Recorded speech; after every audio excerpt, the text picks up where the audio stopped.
السلام علیکم، کیسے ہیں آپ سب؟ تو آج میں کہانی لے کے آئی ہوں وے سونیریا کنگنا، جو کہ سائمہ اکرام چودھری کی ہے، اور یہ کہانی ہے 4 دوستوں کی جو یونیورسٹی فیلو ہیں۔ تو ہم کہانی سٹارٹ کرتے ہیں۔ رضیہ بوٹی فرام ٹوبا ٹیک سنگھ کو بلو جینز، وائٹ شرٹ اور پھولوں والے اسکارف میں کیمپس آتا دیکھ کر ان چاروں کو تو جیسے سکتہ ہی ہو گیا تھا۔ ان چاروں کے منہ جو کھلے تو اس کے بعد بند ہونا بھول گئے۔ وہ سب ہونک چہروں کے ساتھ اسے یوں دیکھنے میں مگن تھی کہ جیسے براک اوباما نے اپنی سب نامعقول حرکتوں پر معافی مانگ لی ہو اور ڈرون حملے بند کرنے کا اعلان کر دیا ہو، یا پھر فلم سٹار میرا نے غلط انگلش نہ بولنے کا فیصلہ کر لیا ہو۔ ان چاروں کا تعلق اگرچہ پولیٹیکل سائنس ڈپارٹمنٹ سے تھا، لیکن وہ سب اس وقت انگلش ڈپارٹمنٹ کے فن فیئر پر اپنی 1.5 اینٹ کی مسجد بنائے بیٹھی ہوئی تھیں۔ وہ وہاں پہ بیٹھ کے آتے جاتے لوگوں پر کمنٹس پاس کر رہی تھی، جن میں ایک لڑکی رضیہ بوٹی بھی تھی جس کا تعلق ٹوبا ٹیک سنگھ سے تھا۔ وہ اس وقت کافی ماڈرن دکھائی دے رہی تھی۔ کون کہہ سکتا ہے کہ یہ وہ لڑکی ہے جو ڈپارٹمنٹ میں پہلے دن آئی تھی تو اتنی بڑی چادر لپیٹ کے آئی تھی۔ اس وقت اس نے جینز پہنی ہوئی تھی، شرٹ پہنی ہوئی تھی، لیکن پینڈو چپن جھلک رہا تھا، جو کہ اس نے ناک میں اپنے نتھلی پہنی ہوئی تھی اور پیروں میں خصا پہنا ہوا تھا۔ اور وہ آتے جاتے بس اس کا دیکھ رہی تھی اور کہہ رہی تھی، اور آتے اور بھی کوئی لوگ تھے ان کے ساتھ، اور ساتھ میں ایک دوست جو ہوتی ہے اس کی منگنی ہو چکی ہے جس کا نام ہینا ہے۔ وہ اپنے منگتر سے سیل فون پہ باتیں کر رہی ہے، اور اس کا فیوریٹ کام صرف اپنے منگتر سے باتیں کرنا ہے۔ اور ایک جو دوست ہے اس کا نام ہے سندس، اور اس کو صرف ناول اور کہانیاں پڑھنے میں اتنا انٹرسٹ ہے کہ وہ ناولوں کے اوپر اور ڈائجسٹوں کے اوپر کور چڑھا کے ہر وقت ڈپارٹمنٹ میں یہی بیٹھ کے پڑھتی رہتی ہے، اور سارے لوگ سمجھتے پتہ نہیں یہ لڑکی ٹاپ کرے گی۔ اور دوسری دونوں کا فیوریٹ کام، ایک کا فیوریٹ کام میک اپ کرنا ہے بہت زیادہ شوق سے، اور ایک جو ہے نا وہ دوسری اس سے، لیکن وہ رو رہی ہے۔ اس کی رونے کی وجہ یہ ہے، راہیلا اس کا نام ہے، وہ رونے کی وجہ یہ ہے، وہ روئی جا رہی ہے، کہہ رہی کیا کروں میں، کہتی کچھ نہیں ہوتا یار، گھر کی کھیتی آ جائے گی، صبر کر میری بچی، صبر کر، گھر کی کھیتی ہے پھر اگ آئے گی۔ مانا کہ صدمہ بہت زیادہ، مگر ایسا بھی کیا کہ غم کے چھوٹے سے دماغ پر اتنا اثر ہو جائے۔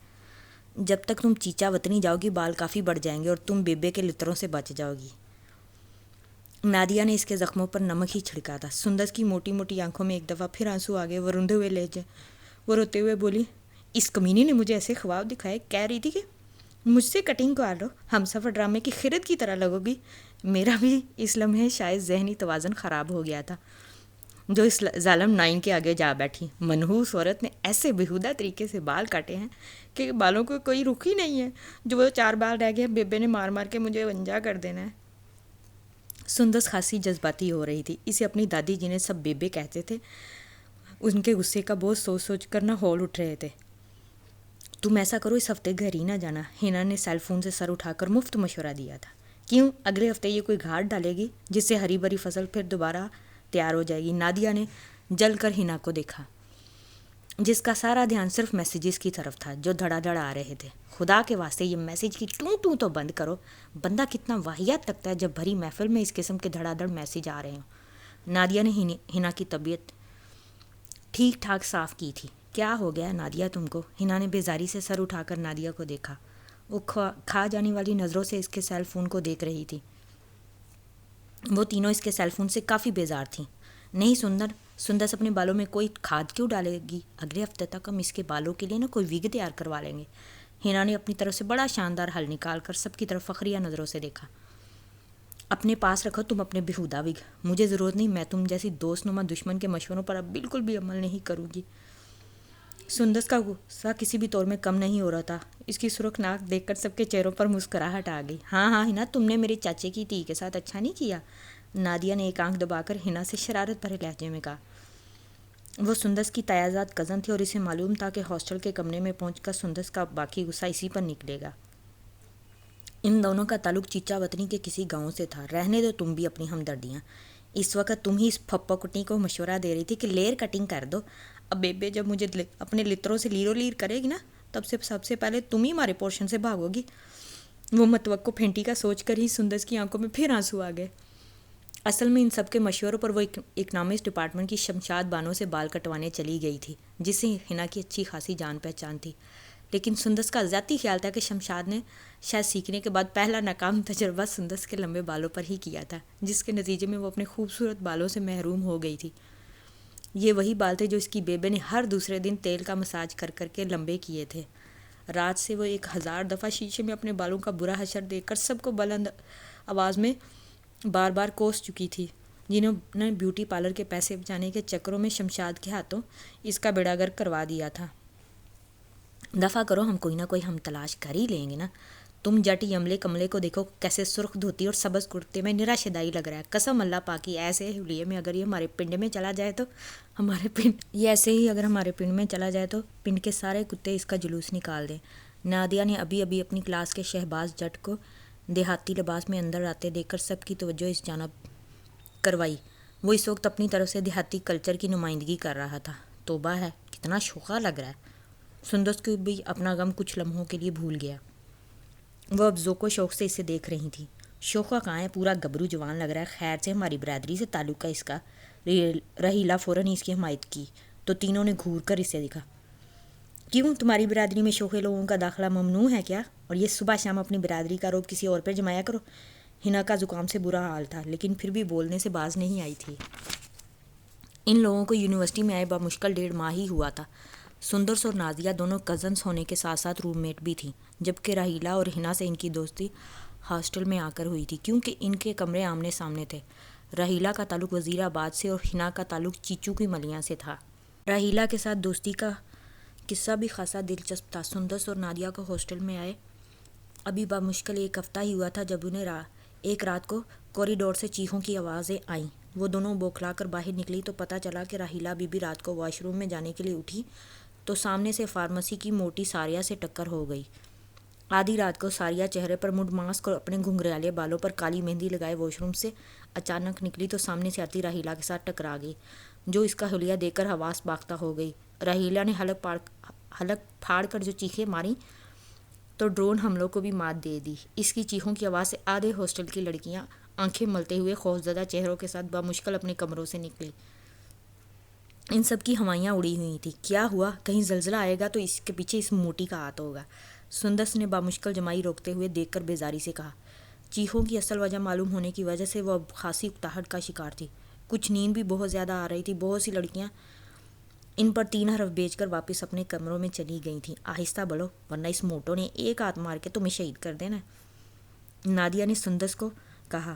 وہ اب دلچسپی سے سامنے کا منظر دیکھ رہی تھی، جہاں پر رحیلہ اور ساریہ میں ایک زوردار ایٹمی جنگ شروع ہو چکی تھی۔ زبردست قسم کے حملے ہو رہے تھے۔ یہ آدھی رات کو پیلی گاچنی ملٹانی ملٹی ملنے کا مشورہ آپ کو کس حکیم نے دیا تھا؟ رحیلہ کمر پر ہاتھ رکھ کے ساریہ کو للکارنے کی غلطی کر چکی تھی۔ رحیلہ کے لمبے سیاہ گھنے بال بالکل چڑیلوں کی طرح بکھرے ہوئے تھے۔ وہ دونوں ہی ایک دوسرے کو دیکھ کر ڈر گئی تھیں۔ اسی حکیم نے مشورہ دیا تھا جس نے آپ کو آدھی رات کو چڑیلوں کی طرح بال کھول کر واش روم جانے کا اور چیخیں مارنے کی ہدایت کی تھی۔ ستیہ ناش کر دیا آپ نے میرے ماسک کا۔ ساریہ نے اس کی ٹھیک ٹھاک طبیعت صاف کی۔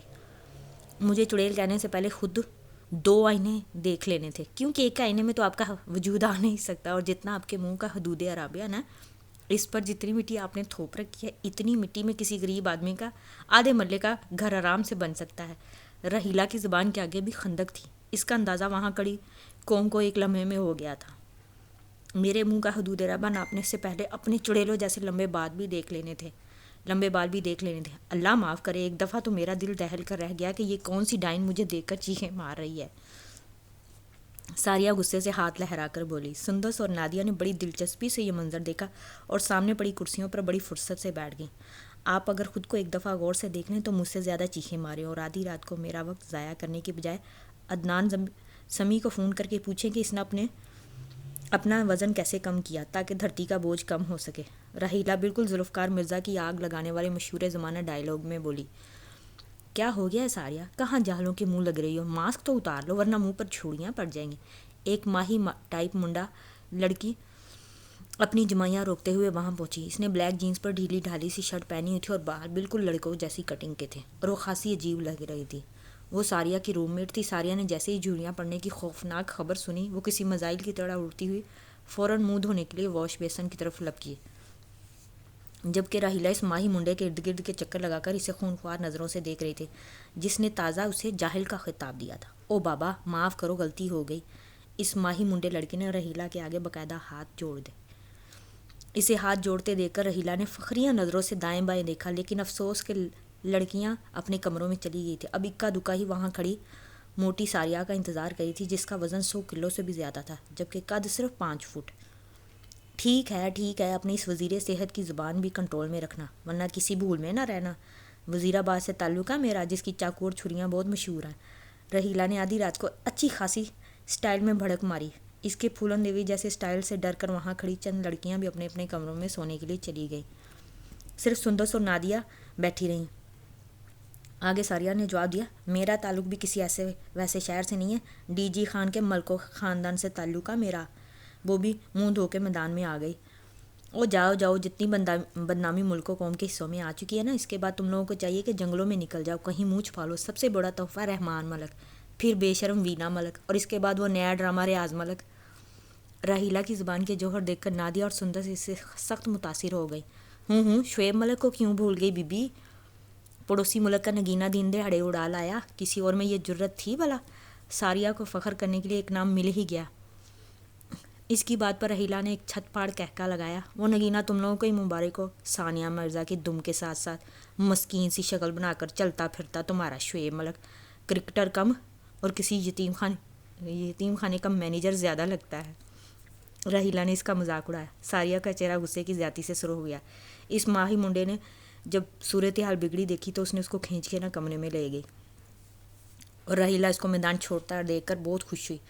اور اس نے ان دونوں کو بھی دیکھا اور ان دونوں کو کہا چلو بہنوں شو ختم ہو گیا تم بھی دونوں بھی نکلو. وہ دونوں آگے سے سندس اور دونوں کزنوں نے آپس بولا کہ بہت انرجی ویسٹ ہو گئی اس موٹی سے مغز ماری کر کے. چلو چائے پلاتی. رحیلہ جو چائے کی انتہائی شوقین تھی شوقیہ آ گئی. پھر دونوں نے چائے شائے پی. ان کی اس طرح سے ان کی رحیلہ سے دوستی ہے. اب ہنا سے دوستی کا واقعہ بھی کسی دلچسپی سے خالی نہیں تھا. ان لوگوں کو ہاسٹل آئے ابھی کچھ ہی دن ہوئے ہوں گے کہ اس روز بھی نادیہ اور رحیلہ چائے کے بڑے بڑے مگ اٹھائے اسٹیج پر بیٹھی ساریہ کو دیکھ کر ہنس رہی تھی جو بڑے جوگرز پہنے سامنے لان میں واک کرتے ہوئے باقاعدہ ہانپ رہی تھی. 5 فٹ قد اور 101 کلو وزن کے ساتھ وہ باقاعدہ پہلوان ہی لگتی تھی. یار مجھے لگتا ہے کہ ساریہ کے بوجھ سے آج لان میں کوئی نہ کوئی چشمہ پھوٹ آئے گا یا جس گھاس پر یہ چل رہی ہے وہ ناپید ہو جائے گی. راحیلہ کو اس دن والی لڑائی بھولی نہیں تھی اس لیے وہ ساریہ کے پیچھے ہاتھ منہ دھو کر ابھی تک پڑی ہوئی تھی. شرم کرو ایسے کسی کا مذاق نہیں اڑاتے. ان کے پاس بیٹھی سندس نے خواتین ڈائجسٹ سے نظریں اٹھا کر دونوں کو دیکھا. وہ ہاتھ پر ہاتھ مار کر ہنس رہی تھیں. ہم تو شرم ہی کر لیں گے لیکن تم برائے مہربانی اپنے ڈائجسٹ کیمپس مت لے جایا کرو. کل اپنا CR بھی کہہ رہا تھا کہ سندس میڈم اس بار اتنی کلاس میں کتابوں پر توجہ دیتی ہیں کہ ضرور بیچاری ترقی ہی کریں گی اور ضرور لے جائیں گی ٹاپ کر جائیں گی. لو یہ کون سا پہلی دفعہ پکڑی جائے گی. اتنی بار پکڑی جاتی ہے لیکن پھر بھی اس کو کوئی شرم نہیں آتی. محترمہ کو ڈائجسٹ سے عشق ہے اور اس عشق کے لیے اس نے بڑی قربانیاں دی ہیں. نادیہ نے راحیلہ کے ہاتھ سے بڑی صفائی کے ساتھ کیک پیس اڑاتے ہوئے لاپرواہی سے کہا تم لوگوں کو کیا پتا کتنے مزے کی کہانیاں آتی ہیں. آج کل فرحت اشتیاق کا اتنا زبردست ناول چل رہا ہے. سندس جوش سے بولو خدا کے واسطے کہانی مت سنانا. نادیہ نے اس کے سامنے ہاتھ جوڑے. یہ محترمہ فرحت اشتیاق وہی ہے نا جن کے ہیرو کے پرسنالٹی ذہانت اور حد درجہ کیئرنگ انداز کے بارے میں پڑھ کر کم از کم آدھے جہان کی لڑکیوں کو اپنے اپنے منگیتر زہر لگنے لگتے ہیں. رحیلہ ڈائجسٹ نہیں پڑھتی تھی لیکن اس کی معلومات بہت تھیں. ہاں تمہیں کس نے بتایا؟ سندس نے ڈائجسٹ بند کرتے ہوئے بہت دلچسپی سے پوچھا. فرحت کے ہیرو تو اس کے دل و جان سے پسند تھے. اس کا اظہار وہ کرتی رہتی تھی. اوہ یہ کون سا نمونہ آ رہا ہے؟ نادیہ نے دونوں کی توجہ سامنے گیٹ کی طرف کرائی جہاں سے ایک لڑکی سرخ آنکھیں لیے بڑا سے لوہے کا ٹرنک گھسیٹتے ہوئے اندر لائی رہی تھی. اس کے چہرے پر دنیا جہان کی بیزاری تھی. دبلی پتلی اور مسکین سی شکل دیکھ کر راحیلہ اور نادیہ کی رگے شرارت پھڑک اٹھی. نواں آیا ہے سونیا. راحیلہ نے شوخی سے لبریز لہجے میں اس مسکین سی لڑکی کو خاصی بلند آواز میں چھیڑا. لڑکی چلتے چلتے رکی. سخت خونخوار نظروں سے راحیلہ کو دیکھا اور زمین پر رکھ اپنا بکسا زمین پر رکھا اپنی نازک سی کمر پر ہاتھ رکھ کر بڑے اطمینان سے کھڑی ہوگی. کیوں تسی صدیاں تو اتنے ڈیرے جما کے بیٹھے ہوئے ہو؟ نازک سے سراپے سے بڑی کڑک دار آواز نکلی تھی. وہ تینوں ہڑبڑا گئیں. اندازے کی بڑی سخت قسم کی غلطی ان کو لاحق ہو گئی تھی. زیادہ پٹر دیکھنے کی ضرورت نہیں ہے. میں پہلے ہی بہت دکھی ہوں. شاباش آ کر بہن کے ساتھ یہ بکساٹ ہوا. اس کی بے تکلفی پر ان تینوں کا سکتہ ہی ہو گیا. انہوں نے سخت تعجب کے عالم میں اس زبردستی کی بہن کو دیکھا اور پھر انتہائی بے تکلفی سے کہہ رہی تھی یہ ناصر جمالی کمبخت نے مجھے MA میں پھنسا دیا. خود تو FA بامشکل 3rd ڈویژن میں پاس کر کے دبئی بیٹھا ہے. اور مجھے یہاں خوار ہونے کو بھیج دیا، حالانکہ میں اماں کے بغیر کہیں ایک دن نہیں رہی، صبح سے رو رو کر میرا برا حال ہے۔ یہ ناصر جمالی کون ہے بہن جی؟ نادیہ سنبھل کر بولی، کیونکہ جو سامنے لڑکی تھی اس کی زبان کی لمبائی بھی رحیلہ سے جیسی تھی۔ وہ ناصر جمالی میری پھوپھی کا پتر اور میرا منگیتر ہے، پہلے چیچو کی ملیا میں رہتا تھا لیکن اب دبئی میں ہے، اور مجھے اس نے کہا ہے کہ پڑھو، بہت زیادہ پڑھی چاہیے اس کو بیوی۔ چلو چلو شاباش، آجو، اللہ تم لوگوں کو بھی خوبصورت منگیتر دے گا، میری دعا بہت جلد پوری ہوتی ہے۔ یہ اور بات ہے کہ میری پھوپھیوں کو کہنا ہے کہ میری زبان خاصی کالی ہے، لیکن وہ تو ایک سالم ساس ہے نا، اس لیے میں اہمیت ہی نہیں دیتی۔ وہ انتہائی بے تکلفی سے پہلی ملاقات میں اپنے خاندانی راز فاش کر رہی تھی۔ بس بہن، تم آج دعا کی بجائے ہمیں ہینڈسم منگیتر کی بد دعا ہی دے دو، کیونکہ مجھے لگتا ہے تمہاری پھوپھی کی بات میں کچھ نہ کچھ وزن ضرور ہوگا۔ رحیلہ بکسہ اٹھانے کے لیے اٹھتے ہوئے بولی۔ اس لالچ میں نادیہ بھی میدان میں آ گئی۔ یہ اور بات ہے کہ 2 مہینے گزرنے کے بعد بھی اس بکسے والی پیرنی کی کوئی دعا تو دور کی بات، بدعا بھی پوری نہیں ہوئی۔ انہوں نے نہیں دیکھی، حالانکہ اسی لالچ میں اس کے گروپ کا حصہ بن گئی اور وہ چاروں بہت اچھی دوستیں تھیں۔ ہنا صاحبہ کا یہ جو بکسہ تھا پورا عمر عیار کی زیمبل ثابت ہوا، جس سے باوقت ضرورت ہر چیز برآمد ہو جاتی تھی۔ ایک دن سب اپنے بکسے سے ہتھوڑی نکالتے ہوئے دیکھ کر نادیہ سخت خوف زدہ ہو گئی تھی۔ یار، خدا نہ خواستہ تمہارا تعلق ہتھوڑا گروپ سے تو نہیں؟ کسی زمانے میں اس گروپ نے لوگوں کی چیخیں نکلوا دی۔ شکر کرو میرا تعلق کسی خودکش بمبار گروپ سے نہیں، وہ تھوڑے سے زیادہ خطرناک ہے۔ ہتھوڑا کھانے کے بعد پھر بھی بچنے کا کوئی نہ کوئی چانس ہوتا ہے۔ ہینا صاحبہ نے ہتھوڑی کے ساتھ سامنے دیوار پر کیلیں ٹھوکنی شروع کر دی۔ سندس جو کہ آمنہ ریاض کا ناول مرگ وفا پڑھنے کے بعد صبح سے 4 دفعہ رو کر اب بھی انتہائی دکھی صورت بنائے راحیلہ کی چارپائی پر لیٹی ہوئی تھی، انتہائی سنجیدہ ہو کر ہنا سے پوچھا، یہ اس دیوار پر تم کیا ٹانگو گی؟ تصویر لگاؤں گی اور کیا؟ ہنا نے ان تینوں کو دیکھ کر بڑی لاپرواہی سے کہا، ارے یار، کس کا چوکھٹا سجانے لگی ہو؟ راحیلہ نے دہل کر اسے دیکھا۔ وہ اس کی روم میٹ تھی، جبکہ نادیہ اور سندس کا کمرہ سامنے والا تھا، جس میں وہ بس رات کو ہی پائی جاتی تھی، باقی سارا وقت ان چاروں کا اکٹھے ہی گزرتا تھا۔ اتفاق سے ان کا ڈپارٹمنٹ بھی ایک ہی تھا۔ یہ بس تم لوگ دیکھتے جانا، تم سب لوگوں کا منہ کھلا کا کھلا ہی رہ جائے گا۔ وہ ایسے بڑے پراسرار طریقے سے بولی، یہ کہیں وینا ملک کی وہ تصویر تو نہیں لگانے لگی جس پر وینا ملک کا کہنا تھا کہ اس نے برقع پہن کر کھنچوائی تھی؟ دفعہ دور، مجھے وینا ملک میں کوئی دلچسپی نہیں، زہر لگتی ہے وہ مجھے، ہنا نے زور سے کیل ٹھونکتے ہوئے کہا، جیسے وہ کیل کو وینا ملک سمجھ کے اس کے سر پہ توڑیاں ماری ہے۔ پھر کہیں ڈولی بندرا کا فوٹو تو نہیں لگانے لگی ہو؟ رحیلہ کو بھی ایک خوفناک خیال آیا۔ ہنا نے مسکراتے خاموشی سے دیوار میں زور زور سے کیل ٹھونکا، اور دھیان سے، یار کہیں دیوار میں سوراخ نہ کر دینا، ساتھ اس موٹی ساریا کا کمرہ ہے۔ نادیہ اپنے چہرے پر اسکرب لگاتے ہوئے بولے، اسے اپنے چہرے کی ہر وقت فکر رہتی تھی۔ فکر نہ کرو، وہ موٹی ایک سوراخ سے نظر نہیں آئے گی، اس کے لیے پوری دیوار گرانی پڑے گی۔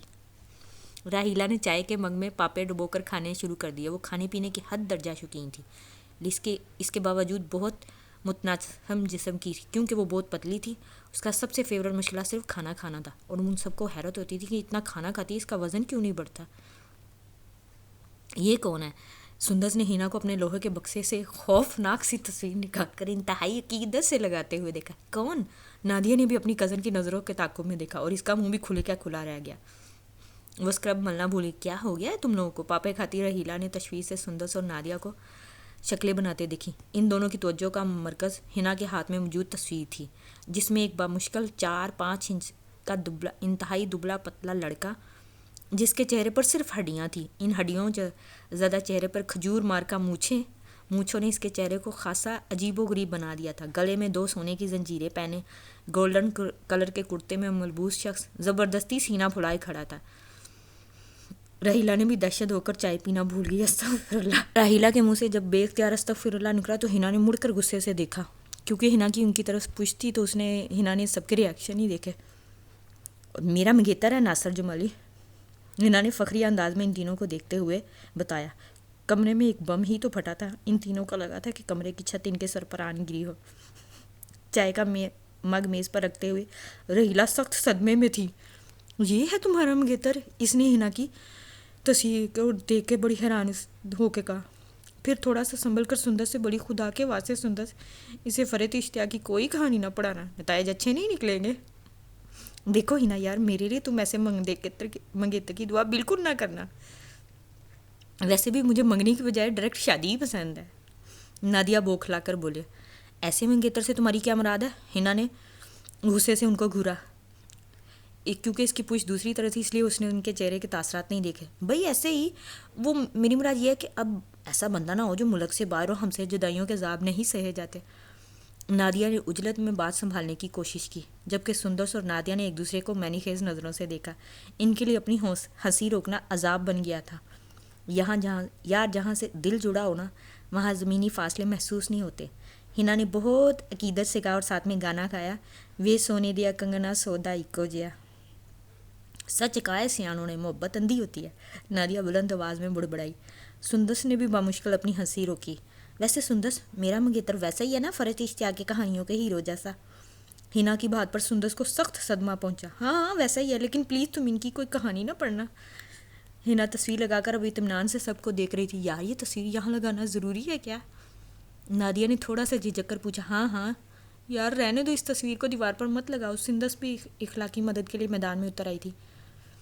کیوں یہ تصویر یہاں کیوں نہیں لگ سکتی؟ ہنا نے کڑے تیوروں سے ان تینوں کو دیکھا. وہ تینوں ہی گڑبڑا گئیں اور ایک دوسرے کی شکل دیکھنے لگیں. نادیہ نے بوکلا کر کہا، یار وہ تمہارا اتنا ہینڈسم بندہ ہے، خواہ خواہ لڑکیاں اپنے روم میں آ کر نظر لگائیں گی. سنا ہے نظر تو پتھر کا کلیجہ بھی پھاڑ دیتی ہے. استغفر اللہ، یا اللہ میری معصوم سی کزن کو جھوٹ پر معاف کر دینا. سندس نے دھیمی آواز میں دعا کرتے ہوئے فائزہ افتخار کا پھلادے رنگ کالے کھول کر اپنی مسکراہٹوں کا گلا گھونٹا تھا، جبکہ اس سفید جھوٹ پر رحیلہ کو چائے پیتے ہوئے کھانسی آنا شروع ہوگی. ہاں یار نادیہ ٹھیک کہہ رہی ہے، ہمارے پنڈ میں بھی ایک لڑکی کیسے سونے گبرو جوان سے منگنی ہوئی تھی. اللہ جھوٹ نہ بلوائے، سارے پنڈ کو ساڑا پڑ گیا، لے کے نظر لگا دی. سندس کو پہلی دفعہ احساس ہوا تھا کہ وہ خود بھی اچھی رائٹر بن سکتی ہے. ہاں یار مجھے اس بات کا بڑا ہی دکھ ہے، بیچاری شگو کا آج تک رشتہ نہیں ہو سکا. نادیہ کی بات نے تو ہنا کے رہے سے وسان بھی خطا کر دیے. صدا کی وہمی ہنا نے فوراً تصویر اتار کر اپنے دوبارہ ٹرنک میں رکھ دی اور ٹرنک کے اوپر کپڑا بچھا دیا. آج کے لیے اتنا ہی. میں نے کوشش تو پوری کی تھی کہ کہانی کو پورا کر سکوں، لیکن نہیں ہو پائی کیونکہ کہانی تھوڑی ہے تو چھوٹی، لیکن اس میں ڈائلاگ ایسے ہیں کہ جو چھوڑے نہیں جا سکتے.